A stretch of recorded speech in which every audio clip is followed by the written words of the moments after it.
So welcome back to our A to Z solution YouTube channel guys. तो आज हम देखने वाले हैं definition of GST, advantages and disadvantages of GST. So let's begin. Definition of GST. GST or goods and service tax is a tax on the supply of goods and services, but it does not apply to alcoholic beverages for human consumption. This means GST is a charge on almost everything we buy or sell except alcohol meant for drinking. It is a single unified tax that replaces many older taxes, making the tax system simpler. GST ये वस्तु एवं सेवा कर वस्तुओं और सेवाओं के आपूर्ति पर लगने वाला कर है, लेकिन यह मानव उपभोग के लिए शराब पर लागू नहीं होता। इसका मतलब है कि जो भी हम खरीदी करते हैं या बेचते हैं उस पर जीएसटी लगाया जाता है। यह एक एकीकृत कर है जिसने कई पुराने करों की प्रतिस्थापित किया, जिससे कर प्रणाली सरल हो गई है। तो ये थी डेफिनेशन ऑफ जीएसटी। नाउ हम देखेंगे advantages of GST. So one nation one tax, एक राष्ट्र एक कर, removal of bundle indirect tax such as VAT, GST, service tax, CAD, SAD and excess. VAT, GST, सेवा कर, CAD, SAD और excess जैसे कई अप्रत्यक्ष करों को हटाना।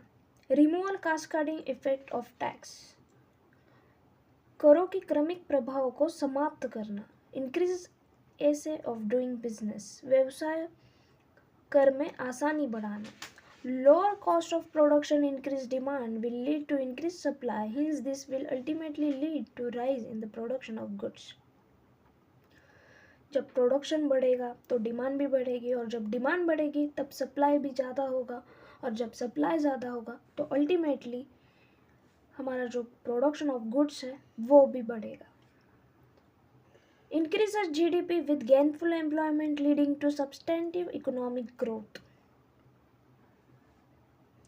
सार्थक रोजगार के साथ जीडीपी में वृद्धि आर्थिक विकास का कारण बनेगी। So this is the advantages of GST and now हम देखेंगे disadvantages of GST. So let's begin.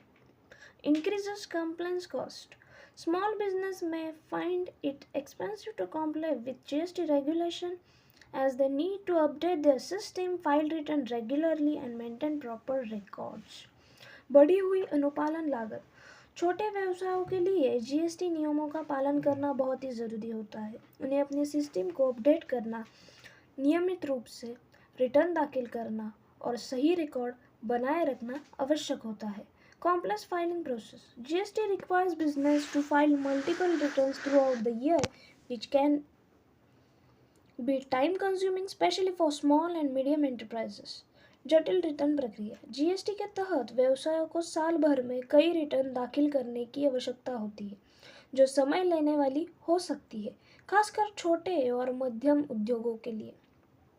Higher tax burden on the some goods, GST has increase the tax rates on a certain goods and services leading to higher price for consumers. कुछ वस्तुओं पर उच्च कर बोझ, GST ने certain goods and services पर कर दरों को बढ़ा दिया है, जिससे उपभोक्ताओं के लिए कीमती बढ़ गए हैं। Technical glitches, the online GST portal has face issue with handling the large volume of users causing delay with technical difficulties for businesses. तकनीकी गड़बड़ियाँ, ऑनलाइन जीएसटी पोर्टल ने उपयोगकर्ताओं की बड़ी संख्या को संभालने में समस्याओं का सामना किया है, जिसके कारण व्यवसायों के लिए देरी और तकनीकी कठिनाइयाँ उत्पन्न हुई हैं। Not all products covered, key items like petrol, diesel and alcoholic are not under GST, leading to continue complexity with multiple taxes on this item. Petrol, diesel, alcohol ये जीएसटी के अंडर नहीं आते हैं। Impact on the small businesses. Small business with an annual turnover below a certain limit may not be required to register under GST, but those that do often face challenges in adapting to the new tax system. जिनका annual turnover कम है उन्होंने GST apply नहीं किया फिर भी चलेगा, लेकिन अगर वो प्रॉब्लम फेस कर रहे होंगे बिजनेस में तो उनको वो अप्लाई करना ही पड़ेगा जो हमारा न्यू टैक्स सिस्टम है वो। सो उससे उनका बिजनेस अच्छे से हो जाएगा। सो या this is the disadvantages of GST. So please कैसा लगा वीडियो मुझे कमेंट में बताएं, लाइक करें, शेयर करें एंड सब्सक्राइब करें हमारे चैनल को and hit the notification bell so you don't miss any update. So yeah thank you.